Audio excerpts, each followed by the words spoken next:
Olha, Almir, antes de mais nada, é importante destacar alguns fatos históricos nessa disputa. Se ocorreu há muitas décadas atrás um ex-presidente tentar novamente a eleição depois de derrotado.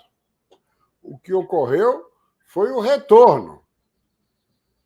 O cidadão foi presidente 2, 3 mandatos e depois voltou. Inclusive, em função disso, os americanos estabeleceram o limite de 2 mandatos. 2 mandatos.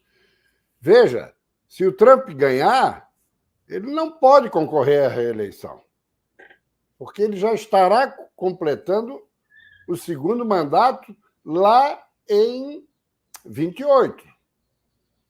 Isso é importante que fique claro. Então, já tem uma situação atípica do cidadão estar disputando 3 eleições consecutivas, tendo sido derrotado na do meio. Mais do que isso, nunca uma mulher negra concorreu à presidência da República. Barack Obama foi o primeiro negro presidente. E Kamala pode ser a primeira negra mulher. Então, tirando essas características diferenciadas da eleição presidencial, eu gostaria de apreciar o seguinte: o Rambo tem razão, quando provocado pelo Almir, que não há muita diferença entre o Partido Democrata e o Partido Republicano, em termos ideológicos. Não. No contexto econômico, sim, as formulações são distintas.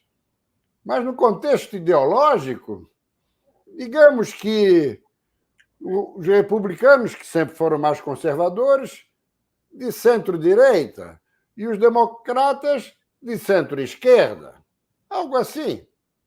Agora, na figura dos candidatos, aí há um componente ideológico muito claro. Donald Trump é de extrema-direita e Kamala Harris é de extrema-esquerda. Ela foi governadora, aliás, senadora da Califórnia, e foi considerada em 2020 ela foi eleita vice. 2019, ou no próprio ano de 2020, ela foi considerada a senadora mais progressista do Senado americano. E quando eles usam a expressão progressista, quer dizer à esquerda, que também caracterizou a sua atuação como procuradora, porque ela foi eleita procuradora lá. Lá tem eleição para a procuradora-geral da Califórnia. E ela foi eleita. Pois muito bem. Feitas essas considerações, vamos analisar um pouquinho aqui o aspecto político e diplomático no Brasil. O político, a ligação, que não é de hoje, de Jair Bolsonaro com Donald Trump. Ele esteve lá na Casa Branca, foi muito bem recebido, elogiado, enfim, mas não veio ao Brasil. Não veio. Como o Biden não veio nesse seu mandato. E Obama, como bem disse o Rambo, acho que foi uma única vez. Se a gente for apreciar aí os últimos 20 anos, não sei se tivemos 2 visitas presidenciais de presidentes americanos. Ah, mas que o Brasil não é importante? Não, que eles têm outras prioridades. Eles querem sempre o Brasil, porque o Brasil é referência na América do Sul. É o principal país, né?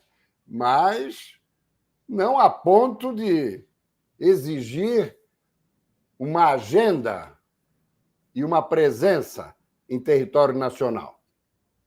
Bom, retomando, Bolsonaro tem essa ligação com o Trump. E não é só ele, não. O deputado federal Eduardo Bolsonaro, igualmente.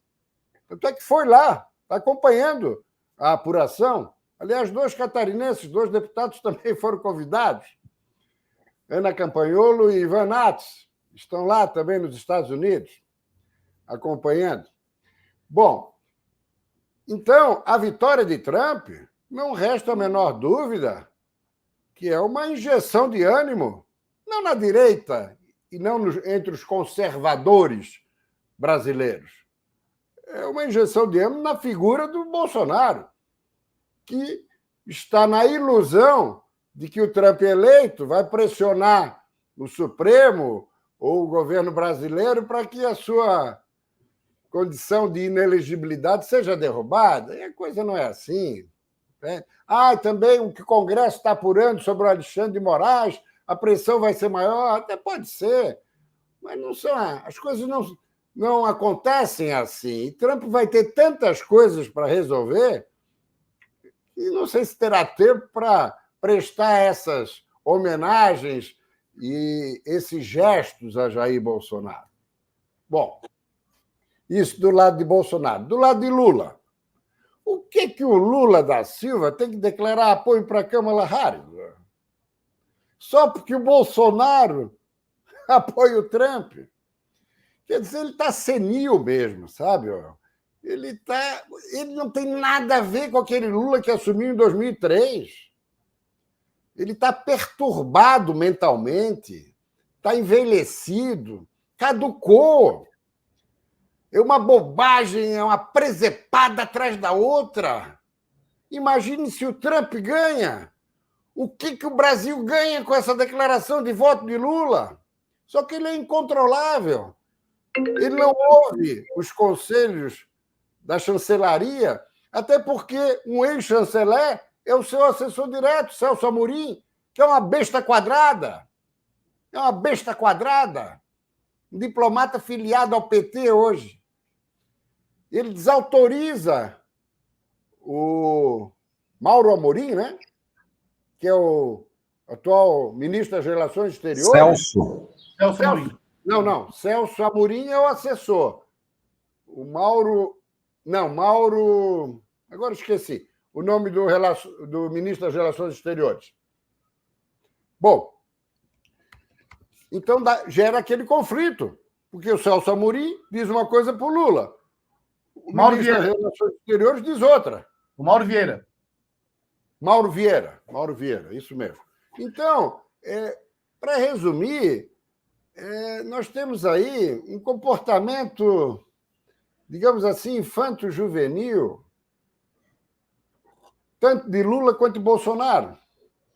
Bolsonaro, nós sabemos, é um grande abestalhado. Né? Ainda não caiu a ficha de que ele não será mais candidato, que se for não vai ganhar. Passou o momento dele, deu para ele, como também deu para Lula. Só que Bolsonaro não está no poder. Quem está no poder hoje é Lula. E não tinha nada que ter declarado apoio. Que se der Trump, se o ambiente já não era muito bom, vai ficar pior ainda. Entende? Então, vamos observar aí o desenrolar dos acontecimentos, mas essa polarização no Brasil entre bolsonarismo e lulismo realmente precisa acabar, porque não é possível mais. Isso só vem a prejudicar o nosso país.